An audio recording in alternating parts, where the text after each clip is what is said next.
쪽입니다.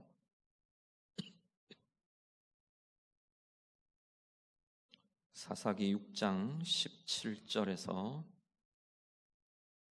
32절 말씀 다 같이 읽겠습니다.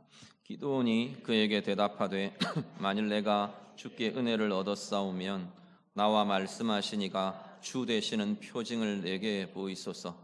내가 예물을 가지고 다시 주께로 와서 그것을 주 앞에 드리기까지 이곳을 떠나지 마시기를 원하나이다 하니, 그가 이르되 내가 너 돌아올 때까지 머무르리라 하니라. 기드온이 가서 염소 새끼 하나를 준비하고 가루 한 에바로 무교병을 만들고 고기를 소쿠리에 담고 국을 양푼에 담아 상수리 나무 아래 그에게로 가져다가 드리매, 하나님의 사자가 그에게 이르되 고기와 무교병을 가져다가 이 바위 위에 놓고 국을 부으라 하니, 기드온이 그대로 하니라. 여호와의 사자가 손에 잡은 지팡이 끝을 내밀어 고기와 무교병에 대니 불이 바위에서 나와 고기와 무교병을 살랐고 여호와의 사자는 떠나서 보이지 아니한지라. 기드온이 그가 여호와의 사자인 줄을 알고 이르되 슬프도소이다 주 여호와여, 내가 여호와의 사자를 대면하여 보았나이다 하니, 여호와께서 그에게 이르시되 너는 안심하라, 두려워하지 말라, 죽지 아니하리라 하시니라. 기드온이 여호와를 위하여 거기서 제단을 쌓고 그것을 여호와 살롬이라 하였더라. 그것이 오늘까지 아비에셀 사람에게 속한 오브라에 있더라. 그날 밤에 여호와께서 기드온에게 이르시되 내 아버지에게 있는 수소 곧 7년 된 둘째 수소를 끌어오고 내 아버지에게 있는 바알의 제단을 헐며 그 곁에 아세라 상을 찍고 또 이 산성 꼭대기에 내 하나님 여호와를 위하여 규례대로 한 제단을 쌓고 그 둘째 수소를 잡아 내가 찍은 아세라 나무로 번제를 드릴지니라 하시니라. 이에 기드온이 종 10사람을 데리고 여호와께서 그에게 말씀하신 대로 행하되 그의 아버지의 가문과 그 성읍 사람들을 두려워함으로 이 일을 감히 낮에 행하지 못하고 밤에 행하니라. 그 성읍 사람들이 아침에 일찍이 일어나 본즉 바알의 제단이 파괴되었으며 그 곁에 아세라가 찍혔고 새로 쌓은 제단 위에 그 둘째 수소를 드렸는지라. 서로 물어 이르되 이것이 누구의 소행인가 하고 그들이 캐어 물은 후에 이르되 요아스의 아들 기드온이 이를 행하였도다 하고, 성읍 사람들이 요아스에게 이르되 내 아들을 끌어내라. 그는 당연히 죽을지니 이는 바알의 제단을 파괴하고 그 곁에 아세라를 찍었음이니라 하니, 요아스가 자기를 둘러선 모든 자에게 이르되 너희가 바알을 위하여 다투느냐? 너희가 바알을 구원하겠느냐? 그를 위하여 다투는 자는 아침까지 죽임을 당하리라. 바알이 과연 신일진데 그의 제단을 파괴하였은즉 그가 자신을 위해 다툴 것이니라 하니라. 그날에 기드온을 여룻바알이라 불렀으니 이는 그가 바알의 제단을 파괴하였으므로 바알이 그와 더불어 다툴 것이라 함이었더라. 아멘.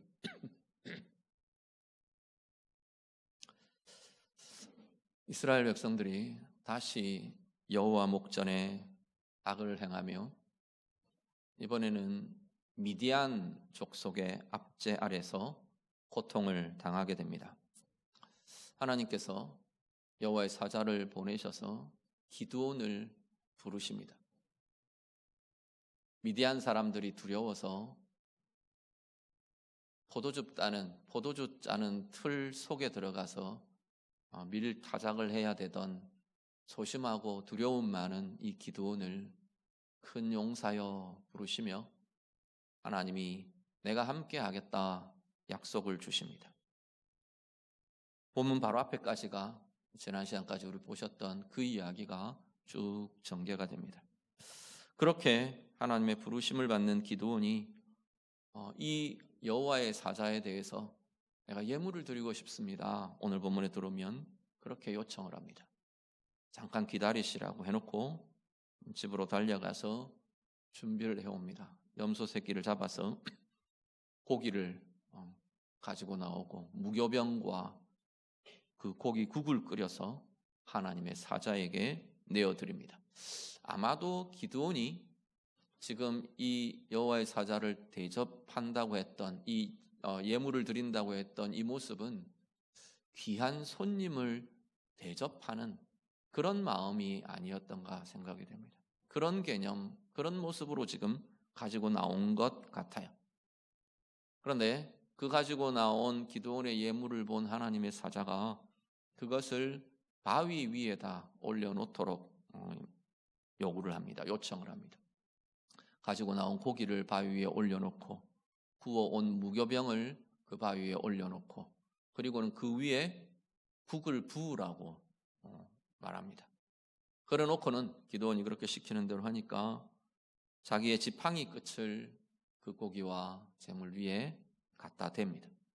그러니까 바위에서 불이 나와서 이것들을 확 태웁니다. 그 순간에 여호와의 사자는 모습이 보이지 않게 사라져버립니다. 떠나버립니다. 귀한 사람을 대접하겠다고 가지고 나오는 기드온의 모습과 이것을 하나님의 제사로 바꾸어 드리게 하는 지금 이 하나님의 사자의 모습이 대조되면서 보이는 거죠. 그 시대에 하나님을 제사하고 하나님을 예배하는 방법이나 모습까지도 사실은 흐려지고 상실된 게 그 시대의 모습이 아닌가 보여집니다. 이 예물들을 바위 위에 올려놓게 하고 이렇게 불태워 드리게 하는 모습 하나하나는 말 그대로 하나님께서 이스라엘 백성들에게 요구하시던 제사의 방식이죠. 제물을 각을 떠서 불태워 드리고, 사실 곡식도 불태워 드리는 소재들이 있거든요. 심지어 떡을 구워서 하나님 앞에 불태워 드리는 그러한 제사의 모습들도 있습니다. 포도주를 부어서 전제로 부음이 되는 제사도 하나님께서 요구를 하십니다. 국을 부어서 가지고 나온 모든 예물들을 하나님께 드리는 형태로 나아가게 합니다. 하나님 향한 예배를 잃어버린 세대에게 하나님 향한 예배를 다시 일깨우며 보게 하는 모습을 우리가 대하게 되는 거죠. 자, 그러고 나니까 기드온이 두려워졌어요. 이 여호와의 사자를 대면한 그것을 자신이 만난 그 사람이 하나님의 사자, 여호와의 사자라는 것을 기드온이 깨달은 것 같아요. 그래서 내가 여호와의 사자를 보았으므로 슬픕니다. 애통합니다. 왜 슬픕니다. 애통합니다. 아니면 죽게 되었다고 생각을 하는 거죠. 히브리 사람들은 사람이 하나님을 보면 자신들은 죽는다고 생각을 했어요. 기드온도 아마 이 여호와의 사자라는 이 존재를 통해서 하나님의 현현을 경험한 것 같아요. 하나님을 만난 것으로 여겨지는 거죠. 하나님을 대한 것으로 경험되는 거죠. 그래서 죽게 되었다고 슬퍼합니다. 그때 하나님이 기드온에게 음성을 들려주십니다. 사람의 형태로 기드온을 찾아오시고 부르시며 명하시던 하나님이 이제는 하나님의 음성의 형태로 기드온에게 임하십니다. 안심하라. 네가 죽지 않을 거다. 두려워하지 말라. 하나님이 말씀하십니다. 여기 안심하라라는 이 말씀이 우리 번역으로는 안심하라 이렇게 다르게 번역이 되어 있는데 원래 히브리어는 샬롬입니다. 평강하라. 평강을 하나님이 선언하십니다. 그래서 기드온이 그러고 나서 그곳에 다시 제단을 쌓고 하나님 앞에 번제를 드리며 그 제단 이름을 여호와 샬롬이라고 이름을 짓습니다. 하나님의 평강, 여호와는 평강이시다라고 선포하며 부르게 됩니다. 하나님의 사람들은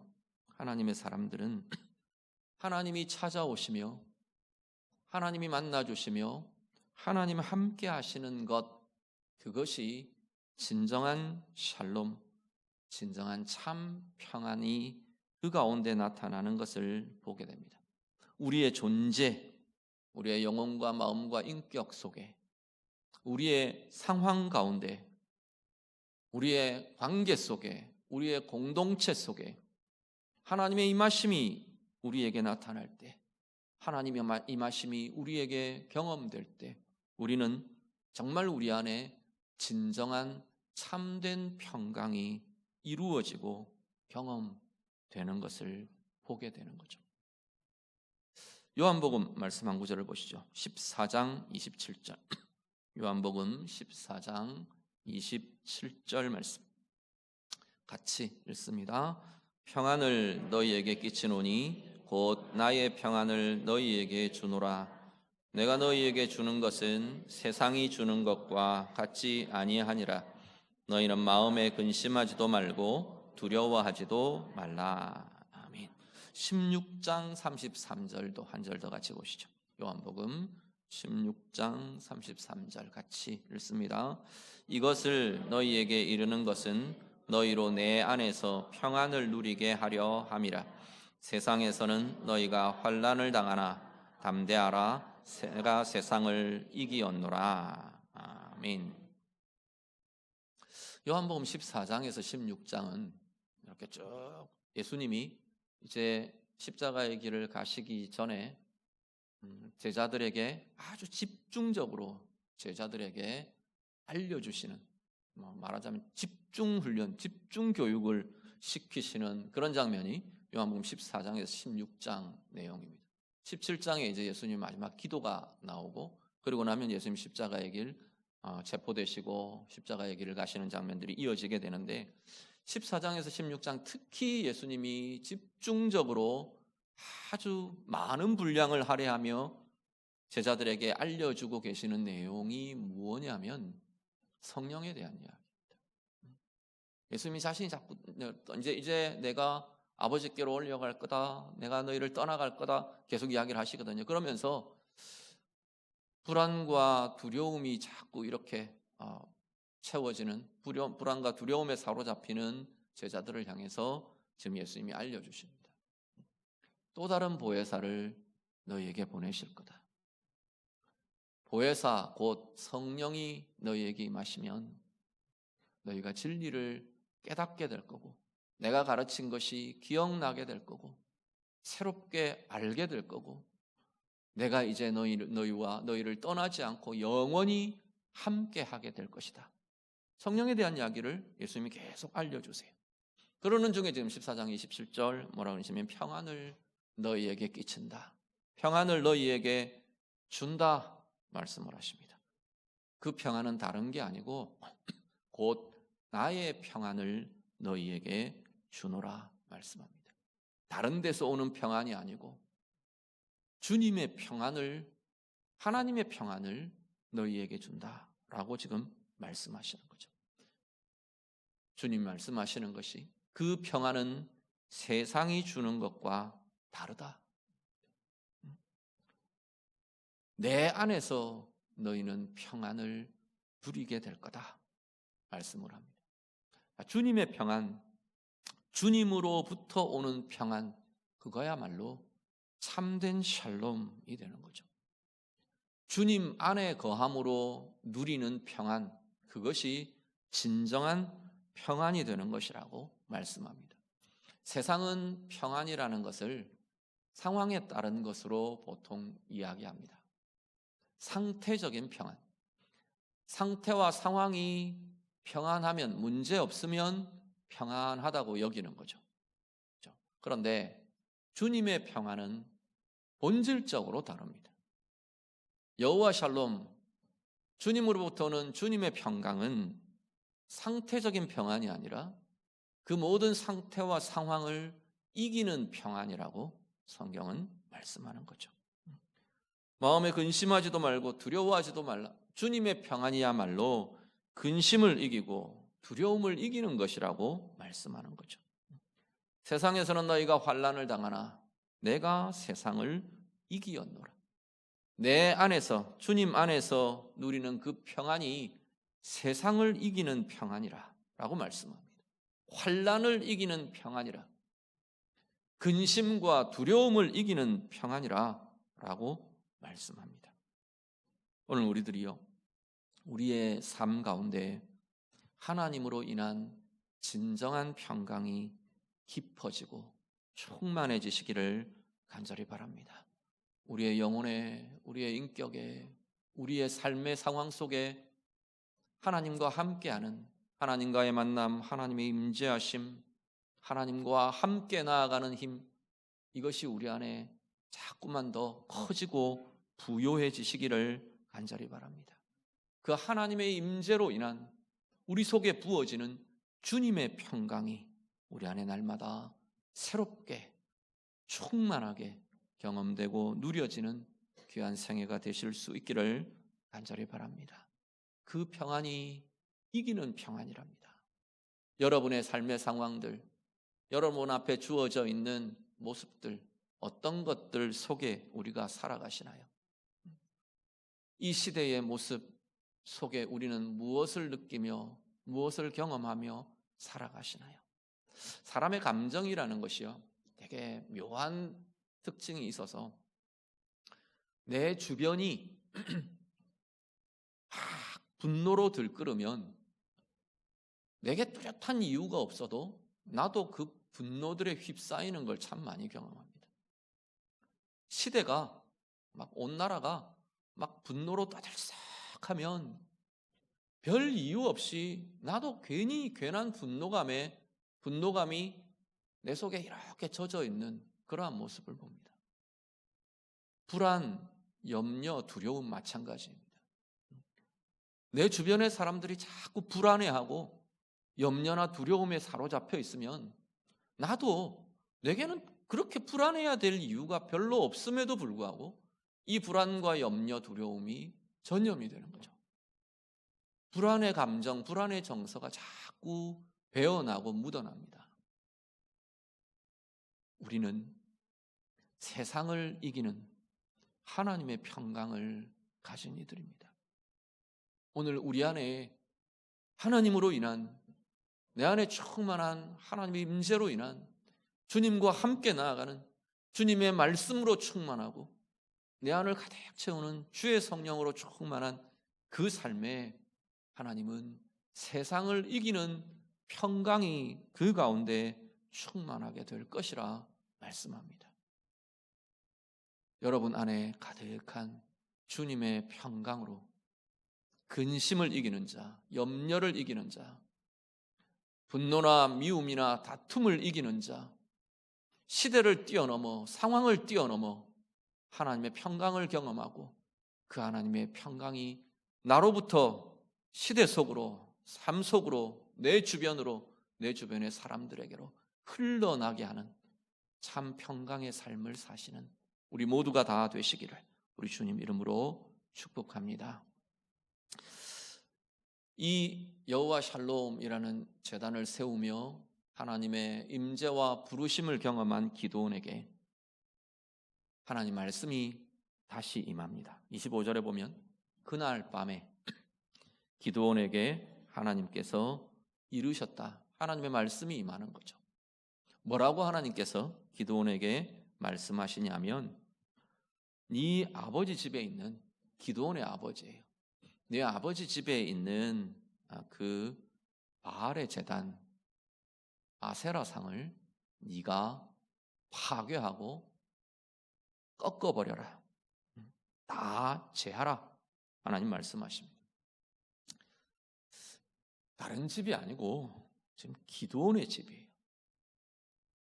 기드온의 집에 바알의 제단이 서 있는 거예요.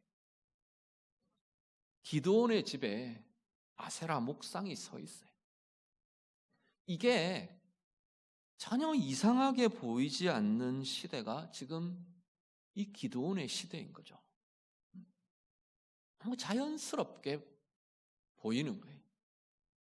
아무도 그걸 이상하게 여기지 않는 시대가 되어버린 것이 지금 이 기드온의 시대입니다.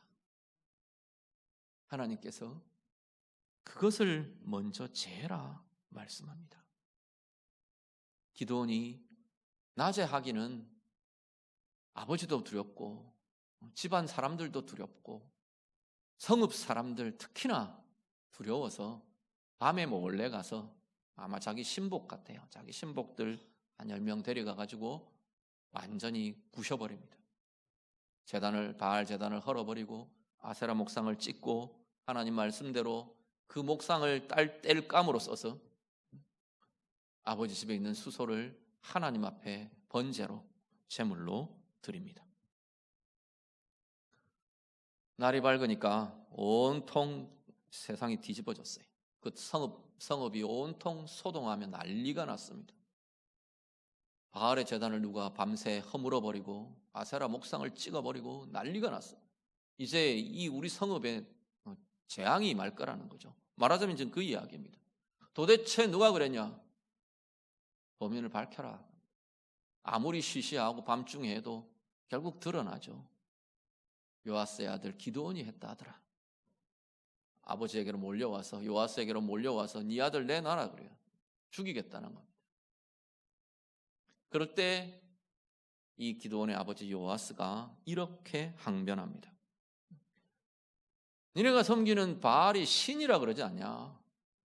바알이 신이면 자기를 상하게 하고 자기를 회파한 그 사람에게 바알이 싸우라 해라. 왜 니네가 바알 대신 와서 이 난리를 치냐? 바알 보고 싸우라 해라. 그렇게 항변을 합니다. 그래서 그 뒤로 기드온의 이름이 여룻바알이라고 불려집니다. 뜻은 바알이 그와 싸울 거다라는 의미입니다. 기드온은 바알과 싸우는 자라는 이름으로 별칭으로 계속 이제 불리워지게 되는 거죠. 자, 본문의 이 시대의 이스라엘을 다시 한번 돌아보십시오. 지금 이스라엘이 죽겠다 하고 있는 이유는 미디안의 압제 때문입니다. 그렇죠. 미디안이 다 빼앗아가는 거예요. 미디안 때문에 못 살겠다, 죽겠다 그러고 하나님 앞에 부르짖은 거죠.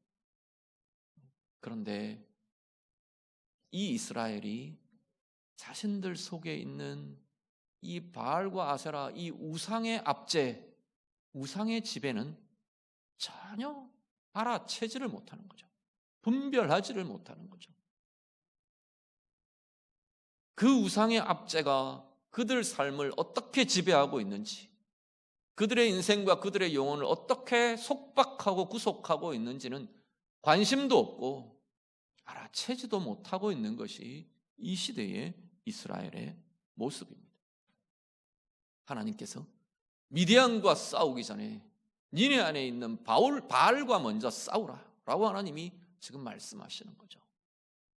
미디안의 압제를 고민하기 전에 너희 속에 있는 바알의 압제를 먼저 싸우고 깨뜨리라, 제하라 하나님께서 말씀을 하고 계시는 겁니다. 하나님의 사람은 바알과 싸우는 사람입니다.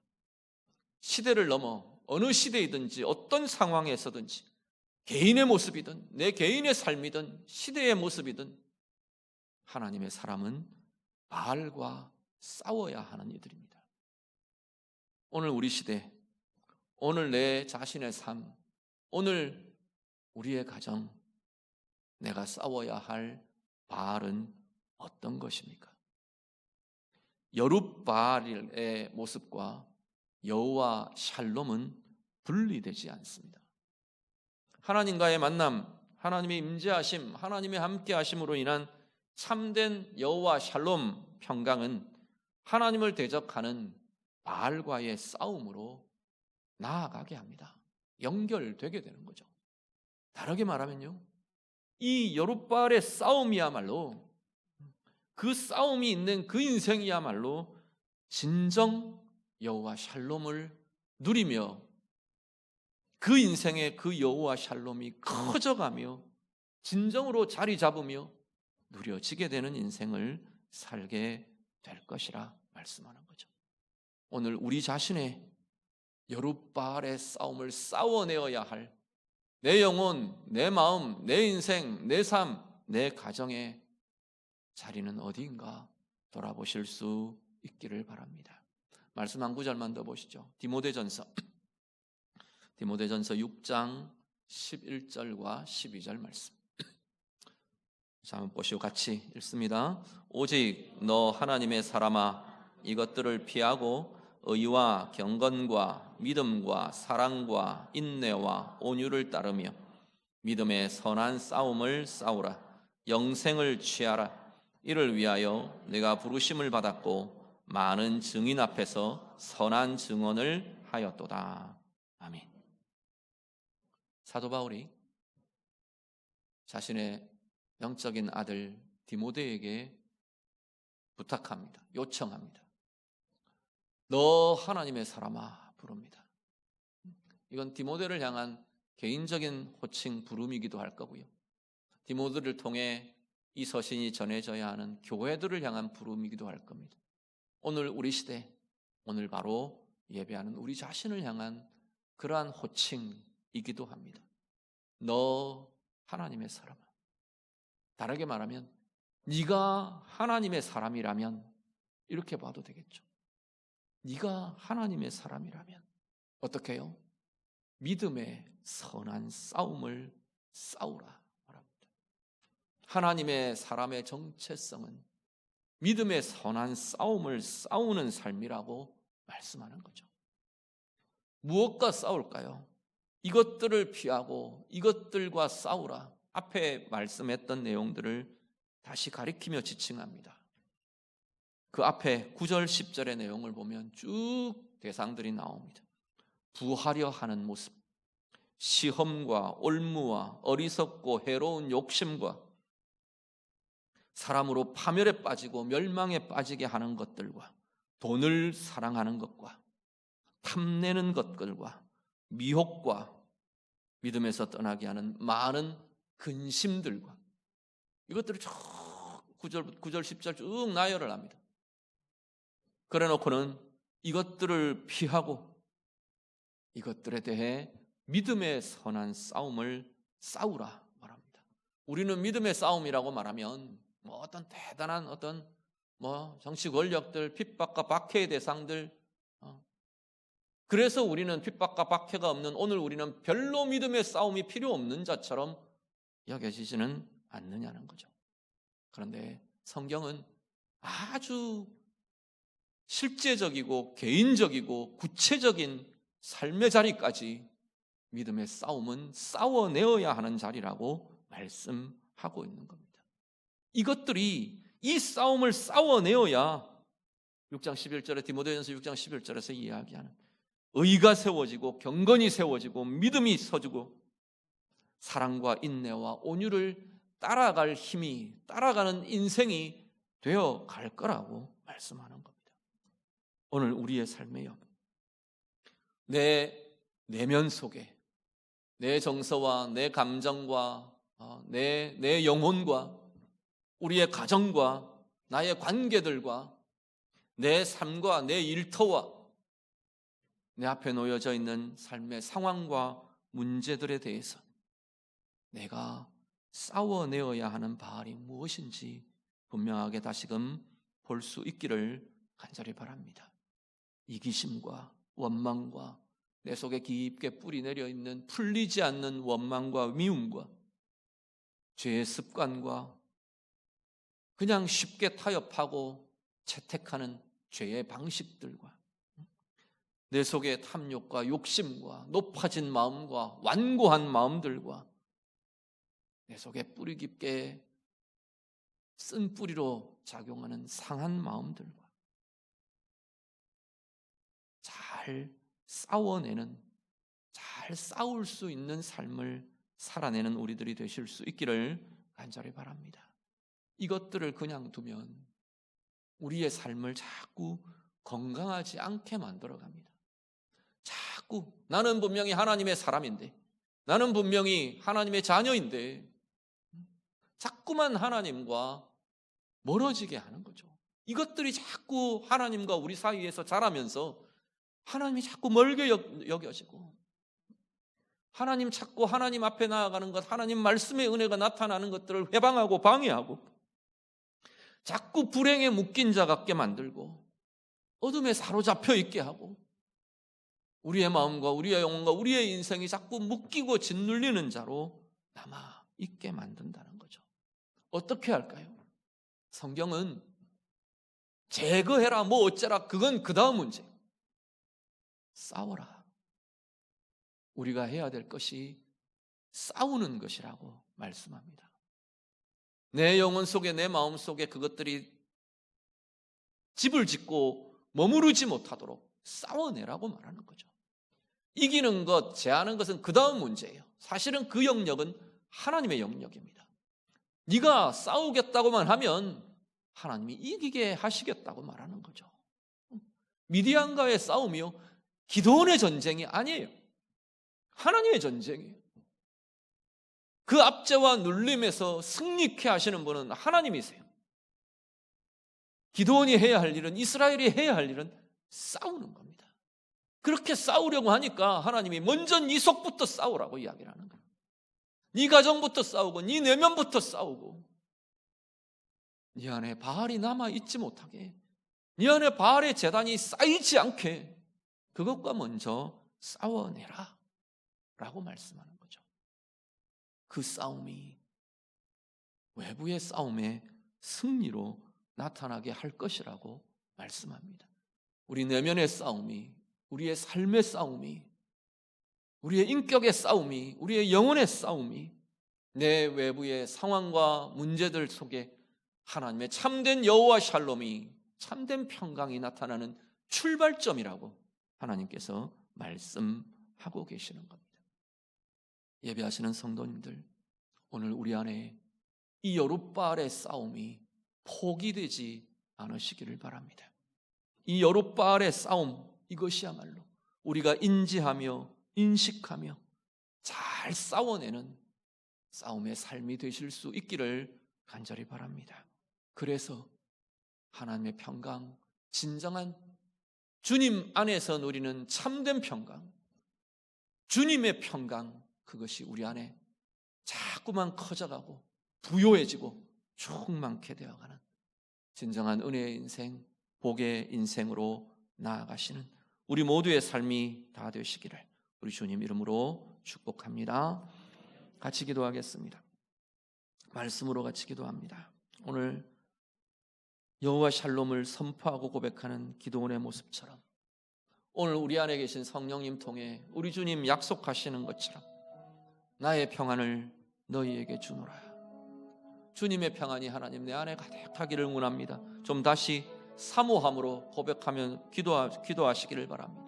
주님이 내 안에 역사하시며 주님이 내 삶에 개입하시며 주님이 내 영혼 가운데 주의 성령으로 충만케 함께 하심으로 주님 안에 누리는 평안, 주님의 평안이 세상을 이기는, 문제를 이기는, 상황을 이기는, 근심과 두려움을 이기는 주님의 평강이 내 안에 충만하기를 원합니다. 우리 좀 같이 기도하시기를 바라고요. 오늘 내 인생, 내 삶이 하나님의 말씀대로 여룻바알의 싸움을 싸우는 자로 살기를 원합니다. 다시 한번 결단하며 우리 좀 내어드리며 고백하고 기도하실 수 있기를 바랍니다. 내가 바알과 싸우는 자로 살겠습니다. 내 속에 그 제단이 서고 내 속에 그 상이 서고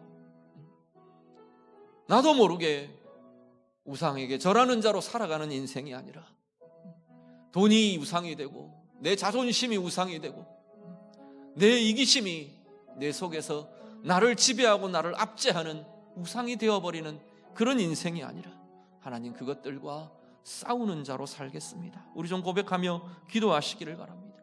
내 내면에 우상이 서지 못하더라 그것과 싸우며 그래서 진정한 참된 평안이 이것이 나를 압제하고 이것에 의해 내 삶이 구속당하고 불행에 묶인 자, 어둠에 묶인 자로 사는 자가 아니라 하나님의 참 평안이, 하나님의 참 영광이 내 안에 가득한 은혜의 인생으로, 샬롬의 인생으로 나아가기를 원합니다. 같이 기도하겠습니다. 기도드립니다. 하나님 아버지,